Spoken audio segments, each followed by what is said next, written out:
Hello السلام علیکم. آج کی ویڈیو میں ہم آپ کے ساتھ کچھ مزید انفارمیشن، کچھ پریکٹیکل انفارمیشن جو ہے اسپاؤس ویزز کی فائنینشیل ریکوائرمنٹس کے متعلقہ آپ کے ساتھ شیئر کریں گے. ویسے تو آپ سب کو معلوم ہوگا کہ جو فائنینشیل ریکوائرمنٹس ہیں، یہ پرانے کیسز جو ہیں ان کو 18,600 کی ریکوائرمنٹ پوری کرنی پڑتی ہے، اور جو نئے کیسز ہیں ان کو 29,000 کی فائنینشیل ریکوائرمنٹ جو ہے پوری کرنی پڑتی ہے. تو ہمارے ایکسپیرینس میں یہ آیا ہے کہ بہت سے لوگ اگر ان کی امپلائمنٹ حالات میں کچھ تبدیلی آتی ہے تو اس کی وجہ سے انہیں بہت سی مشکلات کا سامنا کرنا پڑ جاتا ہے، اور وہ اسی وجہ سے ہوتا ہے کہ وہ اس چیز کے بارے میں سوچتے نہیں ہیں کہ ان کے آئندہ اپلیکیشن پہ کیا اثرات تبدیلی کی وجہ سے آ سکتے ہیں. تو ان حالات کے بارے میں ہم آپ سے کچھ گفتگو اور کچھ انفارمیشن جو ہے وہ شیئر کرنا چاہتے ہیں. آپ سب کو معلوم ہے کہ فائنینشیل ریکوائرمنٹس جو ہیں وہ پرانے کیسز کے لیے 18,600 ہے اور نئے کیسز کے لیے 29,000 ہے. اور اس ویڈیو میں جس بات پہ ہم خاص طور پہ فوکس کرنا چاہتے ہیں وہ یہی ہے کہ جب آپ ایکسٹینشنز کے لیے اپلائی کرتے ہیں تو اگر آپ کی امپلائمنٹ حالات میں کچھ تبدیلی آتی ہے تو آپ کیا کر سکتے ہیں اور کیسے کچھ مشکلات کو اوائڈ کر سکتے ہیں. تو اگر آپ یا آپ کے جو اسپانسر ہیں دونوں امپلائڈ ہیں تو عام طور پہ جو ہے آپ کو 6 مہینے کی پے سلپس جو ہے پرووائڈ کرنی پڑتی ہیں، اور اس میں یہ بھی لازمی ہے کہ آپ اسی جاب میں 6 مہینے سے امپلائڈ ہوں. اگر آپ کوئی جاب تبدیل کرنا چاہتے ہیں اور آپ کے ویزے کی ٹائمنگ ایسی ہے کہ 6 مہینوں سے کم ٹائم رہ جائے گا تو آپ کے لیے ایک اضافی گنجائش ہے، اور وہ یہ ہے کہ اگر آپ 12 مہینے کی پے سلپس اس صورت میں پرووائڈ کریں، اور اس میں 2 ریکوائرمنٹس آپ کو پوری کرنی پڑیں گی. ایک تو کہ پچھلے 12 مہینوں میں آپ نے ایکچولی 18,600 یا 29,000 کمایا ہے، اور کرنٹلی بھی آپ کی انکم اس لیول سے ہائر ہے. تو اگر اس طریقے سے آپ ریکوائرمنٹس پوری نہیں کر سکیں گے تو آپ کو سوچنا چاہیے کہ آیا ابھی مناسب ہے ہمارا جاب چینج کرنا یا نہیں، کیونکہ جاب چینج کر کے اپنے آپ کو آپ کئی دفعہ جو ہے خواہ مخواہ مشکلات میں ڈال جائیں گے. اور آپ کو یہ بھی بتاؤں کہ اگر آپ کی کوئی انکم میں شارٹ فال ہے اور آپ سمجھتے ہیں کہ ابھی وہ پوری کرنے کے لیے آپ ایک سیکنڈ جاب لینا چاہتے ہیں تو یہ ضرور ذہن میں رکھیں کہ وہ سیکنڈ جاب کے لیے بھی لازمی ہے کہ وہ بھی آپ نے 6 مہینوں سے کیا ہو. اگر نہیں ہے تو وہ پھر 12 مہینے والی گنجائش جو ہے آپ استعمال کر سکتے ہیں. تو اگر وہ بھی آپ کے حق میں نہیں ہے تو آپ کو ضرور سوچنا چاہیے کہ جاب تبدیل اس ٹائم کرنا چاہیے یا نہیں. تو اگر آپ آلریڈی سیلف امپلائڈ ہیں تو آپ کو جو ہے اپنے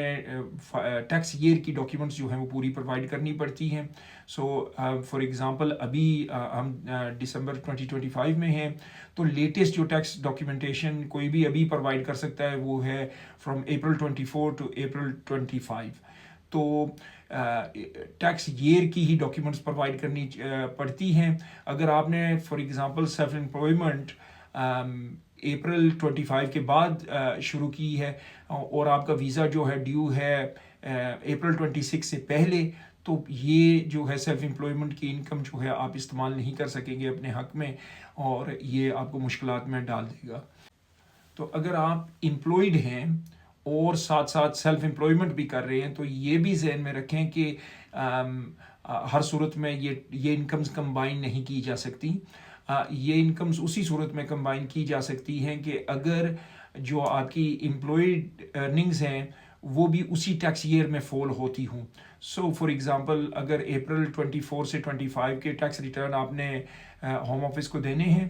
تو آپ کی جو انکم April 24 سے April 25 انڈر PAYE اسکیم جو ہوئی تھی وہ اسی پیریڈ کی پے سلپس آپ کو ساتھ ساتھ دینی پڑیں گی. اینڈ اگر وہ جاب آپ کا ختم ہو چکا ہے درمیان میں تو پھر وہ انکم آپ اس پہ ریلائی نہیں کر سکیں گے، اور اگین آپ کو مشکلات کا سامنا کرنا پڑے گا. اور تیسری جو مین میتھڈ عام طور پہ استعمال کی جاتی ہے فائنینشیل ریکوائرمنٹس پوری کرنے کے لیے وہ یہ ہے کہ اگر آپ اپنی کوئی کمپنی سیٹ اپ کر لیتے ہیں اور اس کمپنی میں ڈائریکٹر بن جاتے ہیں، تو جیسے میں نے آپ کو پہلے بتایا سیلف امپلائمنٹ کے لیے ایک فکسڈ ٹائم پیریڈ ہے فرام اپریل ٹو اپریل، جو ٹیکس ایئر ہوتا ہے اسی میں جو انکم ہے وہ ٹیک انٹو اکاؤنٹ ہوگی. اسی طرح لمیٹڈ کمپنیز کے لیے جو کمپنی کا ٹیکس ریٹرن ہے اس کا جو اکاؤنٹنگ پیریڈ ہے وہی استعمال ہوگا آپ کی انکم کے لیے، مگر کمپنیز کا جو اکاؤنٹنگ پیریڈ ہے وہ فکس نہیں ہے فرام اپریل ٹو اپریل. یہ آپ پہ ہوتا ہے، آپ اپنے اکاؤنٹنٹ سے اس کے بارے میں مشاورت کر لیں کہ کون سا پیریڈ آپ کے لیے مناسب ہوگا.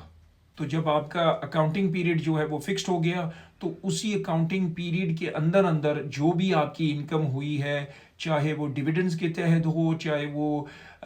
پی اے وائی ارننگز کے تحت ہو، وہی ٹیک انٹو اکاؤنٹ کی جائے گی. اور میں یہ بھی آپ کو بتاتے چلوں